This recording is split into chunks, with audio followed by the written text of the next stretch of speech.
الحمدللہ رب العالمین والصلاة والسلام علی خاتم النبیین اما بعد فاعوذ باللہ من الشیطان اللعین الرجیم بسم اللہ الرحمن الرحیم۔ تمام سامعین، سامعات، متوجہین، متوجہات، ملائکہ صالحین، ارواح طیبات، السلام علیکم ورحمۃ اللہ۔ سامعین محترم، اس ہفتے پھر ہم آپ کی خدمت میں اپنا ہفتہ وار درس برام درس دین لے کر حاضر ہیں۔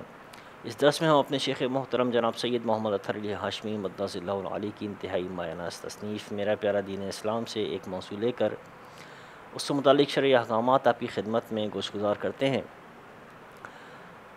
ہمارا زکوٰۃ کا موضوع چل رہا ہے اور پچھلے پروگرام میں اس کے متعلق ضروری گفتگو کی تھی کہ نصاب زکوٰۃ کسے کہتے ہیں، نصاب کیا ہوتا ہے، وغیرہ وغیرہ۔ تو آج کے اس پروگرام میں ہم زکوٰۃ سے متعلق کچھ عام سوالات جو ذہنوں میں آتے ہیں ان پر انشاءاللہ کچھ شرعی احکامات وغیرہ ان سے متعلق بیان کرنے کی کوشش کریں گے۔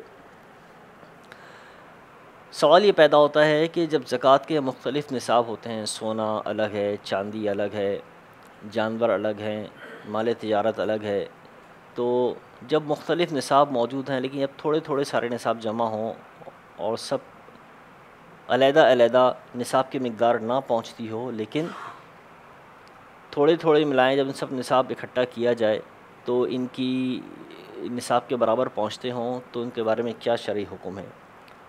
تو جانور تو ایک طرف الگ کر دیجئے، ان کا نصاب ہم انشاءاللہ پھر کبھی ذکر کریں گے۔ تو اگر یاد رکھیے کسی کے پاس کچھ سونا ہو، کچھ چاندی ہو، کچھ روپے پیسے، پرائز بانڈ اور کچھ مال تجارت ہے جو تنہا تنہا اگر ان کو کاؤنٹ کیا جائے تو نصاب کی مقدار نہیں پہنچتے، لیکن جب سب کو ملایا جائے تو ان سب کی قیمت 52.5 تولہ چاندی کی مقدار کو اگر وہ پہنچتی ہے تو زکوٰۃ واجب ہے۔ اسی میں کرنسی نوٹ بھی شامل کر لیجئے، لیکن کس کرنسی نوٹ کا اعتبار کیا جائے گا؟ یاد رکھیے جس ملک میں رہتا ہے اس ملک میں رائج کرنسی نوٹ کے اعتبار سے چاندی کی قیمت کا اعتبار کیا جائے گا۔ اب یہ نہیں کہ ڈالر بھی رکھا ہوا ہے تو ڈالر کے اندر 52.5 تولہ چاندی کی قیمت امریکہ میں کتنی ہے تو اس کے مطابق ایسا کچھ بھی نہیں ہے۔ پاکستان میں رہتے ہیں تو پاکستان کے روپے کے اعتبار سے روپے میں ڈالر کی قیمت بنتی ہے اس کا اعتبار کیجئے، یورو کی قیمت بنتی ہے اس کا اعتبار کیجئے۔ تو ان تمام چیزوں کو ملا کر جو بھی اسی طرح پرائز بانڈ ہو گئے، شیئرز ہو گئے، اور پرائز بانڈ کی اس کے علاوہ مزید مال تجارت ہو گیا، تو ان سب کی قیمت کا اعتبار جمع کی جائے اور 52.5 تولہ چاندی کی مقدار کو پہنچ رہی ہے تو اس پر زکوٰۃ واجب ہے۔ اسی طرح تھوڑا بہت سونا ہے تو اس کی بھی رقم کو ملایا جائے گا۔ اموال زکوٰۃ بنیادی طور پہ کیا کیا ہیں؟ عمومی طور پر جو ہمارے یہاں جو ہم ایک شہری معاشرے میں کی اگر بات کریں تو مال زکوٰۃ ہمارا سونا، چاندی، اسی طرح روپیہ، پیسہ، تیسری چیز ہو گئی، اس میں آپ پے آرڈر بھی ملا دیں روپے پیسے میں، اور اسی کے ساتھ آپ مال تجارت، یہ چوتھی قسم۔ تو یہ 4 قسم کے مال تجارت ہیں۔ جانور وغیرہ بھی مال تجارت، یہ 4 قسم کے اموال زکوٰۃ ہیں۔ جانور وغیرہ بھی اموال زکوٰۃ میں آتے ہیں، ان کا نصاب مختلف ہوتا ہے کیونکہ وہ عمومی طور پہ جانور اتنے شہروں میں پالے نہیں جاتے تو ہم اس کا ذکر ابھی یہاں نہیں کرتے۔ پے آرڈر کے متعلق ہم نے ذکر کیا کہ پے آرڈر پر بھی مال زکوٰۃ واجب ہے۔ یاد رکھیے پے آرڈر جس کے نام پر بنایا جاتا ہے، پیسہ اس کے نام پر ٹرانسفر ہو جاتا ہے، تو ابھی اس کی ملکیت میں اس وقت شمار ہوگا جب پے آرڈر اس کے ہاتھ میں آ جائے گا جس کے نام پر پے آرڈر بنا ہے۔ تو جب پے آرڈر اس کے نام پر آ گیا، اب بھلے اس نے انکیش کروایا یا نہیں کروایا، بہر صورت اب یہ مال اس کا شمار کیا جائے گا کیونکہ اس کے اوپر قبضہ جو ہے اس پے آرڈر کے آنے کی وجہ سے پیسے کے اوپر اس کا قبضہ ثابت ہو چکا ہے۔ اسی طرح پہننے والے زیورات پر زکوٰۃ واجب ہے یا نہیں؟ تو یاد رکھیے کہ پہننے والے زیورات بھلے استعمالی زیورات ہیں، الگ سونے کی صورت میں علیحدہ نہیں رکھا گیا بلکہ استعمالی زیورات ہیں تو سونے کے، تو اس پر بھی وہ بھی اگر نصاب کی مقدار کو پہنچتے ہوں تو ان پر زکوٰۃ واجب ہے۔ مال تجارت پر زکوٰۃ فرض ہے، تو مال تجارت کیا ہوتا ہے؟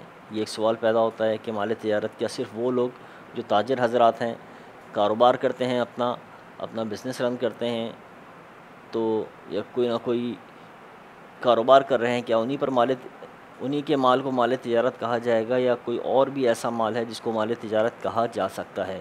تو یاد رکھیے، مال تجارت وہ مال ہے جس کو بیچنے کی نیت سے خریدا گیا ہو۔ ہر وہ مال جو بیچنے کی نیت سے خریدا گیا ہو وہ مال تجارت ہے، اور اس پر بھی زکوٰۃ واجب ہوتی ہے۔ اسی طرح بسا اوقات ایسا ہوتا ہے، را مٹیریل آتا ہے فیکٹری میں، اس کو پروسیس کیا جاتا ہے، اس کو ایک فنش گڈ میں کنورٹ کیا جاتا ہے اور پھر اس کو بیچا جاتا ہے، تو یہ بھی مال تجارت میں شمار ہوگا۔ ہر وہ چیز جو فیکٹری کے اندر بنتی ہے وہ مال تجارت میں شمار کی جائے گی۔ تو یہ ضروری ہے، اس کو یاد رکھیں۔ تو اس طرح کوئی عام بندہ، عام شخص اگر کوئی پلاٹ خریدتا ہے، اس کی نیت یہ ہے کہ تھوڑی قیمت بڑھ جائے گی، بیچ دوں گا، بیچنے کی نیت سے خرید رہا ہے، اور وہ اس کا کوئی اسٹیٹ ایجنٹ نہیں ہے، اس کا کاروبار نہیں کرتا، لیکن بیچنے کی نیت سے خریدنے کی وجہ سے یہ بھی اس کا مال تجارت شمار کیا جائے گا۔ گاڑی چلانے کی نیت سے لی، مال تجارت نہیں ہے، بیچنے کی نیت سے لی، آگے پروفٹ رکھ کے بیچے گا، وہ مال تجارت بن جائے گی۔ یہی گھر، فلیٹ، دکان رکھنے کی نیت سے لی، استعمال کرنے کی نیت سے لی، مال تجارت نہیں ہے، کوئی زکوٰۃ واجب نہیں ہے، لیکن بیچنے کی نیت سے لی تو یہ بھی مال تجارت بن جائے گی۔ اسی طرح تمام چیزوں کو قیاس کرتے رہیں، ہر وہ مال جو بیچنے کی نیت سے خریدا جائے وہ مال تجارت شمار کیا جائے گا۔ پھر آگے سوال یہ پیدا ہوتا ہے کہ زکوٰۃ کس چیز پر فرض ہوگی؟ مال تجارت پر فرض ہوگی یا اس کے اوپر حاصل ہونے والے نفع پر؟ تو یاد رکھیے کہ مال تجارت خود ایک نصاب ہے، تو اس کے اوپر اگر نفع حاصل ہو جاتا ہے تو اس نفع کے اوپر بھی زکوٰۃ فرض ہوگی۔ اس اصل مال تجارت کو ملا کر دونوں کا مجموعہ دیکھا جائے گا، اور جو نصاب کے سال کا آخر ہے، جہاں نصاب جس سال گزر رہا ہے، تو پورے مجموعے پر زکوٰۃ فرض قرار دی جائے گی، پورے اس پر زکوٰۃ دینا واجب ہوگی۔ ایسا نہیں ہے کہ صرف آپ کہیں کہ کوئی کہے کہ نفع پر زکوٰۃ جو ہے نا وہ دی جائے گی، اور اصل جو راس المال ہے، جو پرنسپل ہے، جو انویسٹمنٹ ہے، اس کے اوپر زکوٰۃ نہیں دی جائے گی۔ ایسا نہیں ہے، انویسٹمنٹ پلس پروفٹ دونوں کے اوپر زکوٰۃ لازم ہوگی۔ یوں ہی اگر وہ مال میں پروفٹ نہیں ہوا، کم ہو گیا، لیکن مال تجارت تھا ہی اتنا جو نصاب سے زیادہ تھا، کم ہونے کے بعد بھی نصاب سے زیادہ بچا ہے، تو کم ہونے کے بعد جتنا بچا ہے سال کے آخر میں اس پر زکوٰۃ لازم قرار دی جائے گی، زکوٰۃ فرض ہوگی۔